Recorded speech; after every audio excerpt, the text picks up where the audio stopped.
una satisfacción realmente retomar contacto contigo, con el equipo de la Mañana del Litoral y por supuesto con toda la querida audiencia. El tema en estas horas obviamente es esta guerra que se está generalizando en Medio Oriente y que seguramente va a reconfigurar todo el mapa geopolítico de esa región del mundo de la que venimos hablando desde que tenemos conciencia, ¿no? Porque los conflictos no son nuevos en esa zona del planeta. Yo estaba pensando, Ernesto, amigos, amigas, que en este momento la dirigencia del régimen de los ayatolas, el régimen teocrático de Irán, está viviendo lo que Israel ha vivido prácticamente desde 1948, cuando se fundó el Estado hebreo, que es precisamente esa sensación de que están necesitando hacer algo para perecer. Los líderes iraníes viendo lo que han sentido invariablemente los israelíes desde el 48, salvo lapsos excepcionales. Es una amenaza existencial. Algo, países, organizaciones, grupos han proclamado que el régimen debe dejar de existir. Y los israelíes han vivido esto desde el inicio, porque había quienes, existen todavía, han determinado que Israel y los israelíes, los judíos, deben dejar de existir, es decir, aquello de tirarlos al mar. Bueno, ahora Irán siente lo mismo, porque Estados Unidos, Israel y una constelación de países han determinado que el régimen teocrático deba dejar de existir. De todas formas, los enemigos de Israel quieren la supresión del Estado y de sus habitantes judíos, echarles al mar, dicen sin rubor. En cuanto a Irán, el jaque mate es al régimen de los ayatolas, no necesariamente a la población iraní. A esta hora son más las preguntas que las respuestas, ¿no? Es decir, más las incertidumbres que las certezas. Irán, mejor dicho, el régimen teocrático, tiene desafíos en todos los frentes. La presión ya ahora militar de Israel y Estados Unidos, la indiferencia, sino en el estado manifiesto del mundo árabe de la región, del Golfo Pérsico, Arabia Saudita. Recordemos que Irán es chiita, Arabia Saudita y los países del Golfo, en su mayoría, salvo uno, son sunitas, como la inmensa mayoría de la población y estados islámicos. Y hay para Irán también un frente interno complejo, economía privada, cientos protestas sociales, la muerte de su jefe espiritual y de Estado, Ali Khamenei, y la decapitación del régimen. Murieron o han sido asesinados el ministro de Defensa, la cúpula de la Guardia Revolucionaria. Lo cierto es que Donald Trump ha lanzado un inequívoco ultimátum a los líderes iraníes: ríndanse o mueran. Lo acaba de decir anoche hora uruguaya, hay unas 6-7 horas de diferencia a favor de aquella zona, 5 horas más en Israel, 6:30 horas más en Irán. Lo ha dicho anoche, hora uruguaya, Donald Trump, en cuanto a que la gran ola de ataques está por comenzar. Exhortación a la Guardia Revolucionaria Islámica, una guardia pretoriana de unos 200.000 hombres que maneja un 30% de la economía de Irán. Se ha dicho, bueno, que pongan las armas, fueran, sí, sencilla, dramáticamente. Una escalada máxima ahora no es una opción para Teherán, es una necesidad en el intento de sobrevivir. Por eso ha atacado las bases militares instaladas en todo el collar de países del Golfo Pérsico, además de Arabia Saudita, y atacó la base aérea del Reino Unido en Chipre, un país que forma parte de la Unión Europea, nada más y nada menos. necesita ampliar la ola y digamos el escenario de combate, porque necesita que haya países que ejerzan presión sobre Estados Unidos, sobre todo, para que termine esta instancia bélica. Recordemos también al pasar, y me parece importante, no es un dato menor, que países como Rusia, como China, no tienen problema, desde Irán no tienen problema desde su dirigencia, no hay congresos que aprueben acciones militares, no hay medios de comunicación libres, no hay plumas, críticos, analistas que puedan poner en tela de juicio las decisiones de los líderes. Son Perdón, ¿usted está países, seguro de lo que está diciendo? sí señor, países autocráticos. Porque cuando estamos, Ernesto, cuando ¿Y por estamos qué en democracias hablando, como esta se defienden esas situaciones? bueno, lo que pasa, fíjese, Donald Trump sabe que tiene, además de, digamos, enfrentar en una guerra al enemigo, tiene también adentro, y no voy a decir enemigos, sino rivales políticos. Hay una población que está tomando la temperatura de lo que hace su jefe de Estado, y eso es un riesgo. Recordemos, sin ir más lejos, Vietnam. En Vietnam, nosotros hablamos de la gran derrota de Estados Unidos.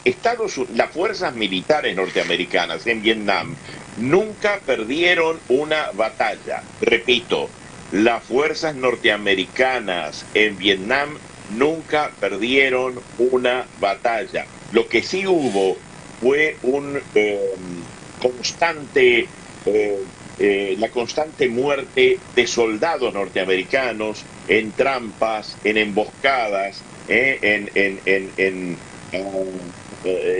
operaciones puntuales Sí. organizadas por el Vietcong. Y un pueblo norteamericano que ante esas muertes reaccionó pidiendo que volvieran a Es, casa. eh, exactamente. Y desde Vietnam saben los presidentes americanos y por eso cuidan no intervenir en otro lado, o mejor dicho, por eso operaciones quirúrgicas como la de Venezuela, donde no hubo ni un rasguño para un militar norteamericano, porque saben que inmediatamente que comiencen a aparecer los ataúdes con soldados, con ciudadanos norteamericanos, se ponen mal. Yo no estoy juzgando, no estoy diciendo que esté bien o mal, estoy diciendo lo que sucede. Inmediatamente se dispara un reflejo de crítica ácida a quien está generando esta muerte de los soldados norteamericanos. Y puede resultar muy legítimo. El tema es que esto ata las manos del presidente de Estados Unidos, no así, por ejemplo, las de Vladimir Putin. Fíjese la cantidad enorme de soldados rusos que están muriendo. Y bueno, ahí no pasa nada, ahí no pasa nada. No hay órganos de prensa que cuestionen, no hay congreso, no hay nada. De repente sí hay una caricatura. Quiero decir, es importante esto, porque a veces se comparan los países y el impacto que hay en los países y no tomamos en cuenta este detalle. Nosotros sabemos que en Estados Unidos hay una ola de críticas al gobierno y nos llega a través de los medios de comunicación y de las fuerzas políticas. Ahora, ¿qué suponemos? ¿Que en Rusia los rusos no reaccionarían igual? Y bueno, de repente ni se enteran de la guerra de Ucrania. Y en China lo mismo, ni se enteran de lo que hace su gobierno fuera. Y tampoco tienen capacidad crítica, ni tampoco tienen los ejercicios de esta democracia que, es saludable, es buena, es lo mejor que se ha inventado, pero tiene esto, ¿vio? Tiene los controles sobre quien ejerce el poder. No así los estados autocráticos. Y corremos el riesgo siempre de comparar unos y otros sin tener en cuenta esta diferencia que para mí y para cualquier lógica es absolutamente sustancial. ¿Por qué digo esto también con respecto al tema del Medio Oriente? Trump ha dicho 4 o 5 semanas. Anoche dijo que si la intervención requiere más, habrá más tiempo. Justamente eso lo está diciendo para adentro de Estados Unidos. En Europa, en esta tibia irresoluta Europa, se ha producido un nuevo quiebre. Mientras los países que son pilares de la Unión Europea, estoy hablando de Alemania, Inglaterra y Francia, han hecho una declaración conjunta diciendo que están al lado de Israel y de Estados Unidos, porque además conocen perfectamente, digamos, los porqué de esta acción militar sobre Irán. Bueno, el resto de la Unión Europea, liderada por el inefable Pedro Sánchez, ha dicho que cuestiona severamente la acción de Estados Unidos y de Israel, más allá de su, digamos, crítica al régimen iraní. Entonces Europa no tiene una voz común. Esto alarma porque tienen que defenderse de Rusia en Ucrania y no está claro lo que va a pasar. Hablando de lo que va a pasar, y para ya ir redondeando, mi querido Ernesto, nadie puede decir a esta hora lo que va a pasar. Y si lo dijera, es un talenteo, es una irresponsabilidad. Lo que sí está claro es que por primera vez el régimen de los ayatolas está luchando por su supervivencia. Ha activado los proxies. En este momento, bueno, Israel estaba preparado para esto, han activado los proxies, el grupo Hamas está prácticamente desmantelado, más allá de que todavía mantiene la mitad de la franja de Gaza, la otra mitad está ocupada por Israel, y el otro grupo, el grupo Hezbollah, que opera desde el Líbano, ha lanzado algunos misiles sobre el norte de Israel, y en estos momentos Israel está avanzando muy factiblemente también con tropas en el Líbano, en territorio del Líbano, reeditando operaciones que ya se vieron. Estimado, en cuanto Hezbollah anunció la guerra a Israel, los 8 líderes dejaron esta tierra. Exactamente. Porque ahora se les llama así. Sí. Ahora la gente deja esta tierra. Es un mundo tan extraño que no muere. Exacto. La gente deja esta tierra. Jamenei dejó de estar entre nosotros. Es como que ahora pasó a cumplir funciones en otro lado. Su señora ayer dejó de estar entre nosotros. Exacto. ¿Por qué no decir Gregoria y decir tanto Gregre? Bueno, eso forma parte de una lógica que es muy difícil de entender para nosotros. Por eso también, querido Ernesto, por eso es tan difícil hablar de un posible diálogo con los sectores islámicos radicales. Decíamos que Irán es chiita. Dentro del chiismo hay dos vertientes. Una que es, llamémosle, negociadora, amable, digamos, civilizada, entre comillas, y otra que es radical, que pretende la sharia o la ley coránica de si no sos de mi fe te voy a limpiar porque no mereces existir en el mundo. A esta última radical pertenecen precisamente las escuelas clericales del Ayatollah Ruhollah Khomeini, el líder de la revolución iraní en 1979, y el actual desaparecido, fallecido o ido a otro plano, Ali Khamenei. El que ya no está entre nosotros. Sí. El que ya no está entre nosotros. Ahora, la gran pregunta, Ernesto, queridos oyentes, es ¿cómo se hace para discutir? Imagínese, mi querido Ernesto, que usted está en su casa y entra alguien con un paquete y le dice, yo quiero que te vayas. Y usted dice, ¿que me vaya de dónde? Que te vayas de tu casa y que mueras. Y usted le dice, no, bueno, pero pará, vamos a conversar. Dice, ¿por qué? Bueno, porque te odio. Bueno, está bien, pero ¿y qué querés? Yo te doy mi casa, te doy mi dinero, mi cuenta bancaria, te doy todo. No, yo quiero que vos te mueras, no quiero nada tuyo, no quiero negociar, no me interesa negociar, quiero que desaparezcas. Entre paréntesis, esto es lo que dice, por ejemplo, la declaración fundamental del grupo Hamás. El objetivo es eliminar el Estado y los judíos. Y usted le dice a esta persona que ha llegado a su casa, dice, pero algo habrá que te interese para poder negociar. Y el tipo le dice, sí, me interesa ser mártir, justamente estar en ese otro plano, con Dios y con todas las mujeres que me pueda proveer el paraíso que me promete el Corán. Así que dejémonos de jorobar, y aprieta el botón y se va. Usted y él, porque él muere también. Él muere como mártir. El martirio es lo que diferencia además estas dos ramas chiíes. Los hombres de Irán, las mujeres ni hablo porque están absolutamente sojuzgadas, más allá de que, de acuerdo a la Agenda 2030, muchas organizaciones feministas parece que defendieran esto como un paraíso. Si fueran allá, las serían lapidadas. Las someterían a un estado absolutamente de servidumbre. Bueno, la cuestión es que se muere el terrorista y se muere usted. Entonces, ¿cómo yo le voy a decir a usted, cuando usted me llama por teléfono ante esa situación, tenés que dialogar, Ernesto? Hay que dialogar, porque esto se resuelve diplomáticamente. Y usted me dice, pero que este hombre no quiere dialogar, quiere matarme a mí y está dispuesto a morir él.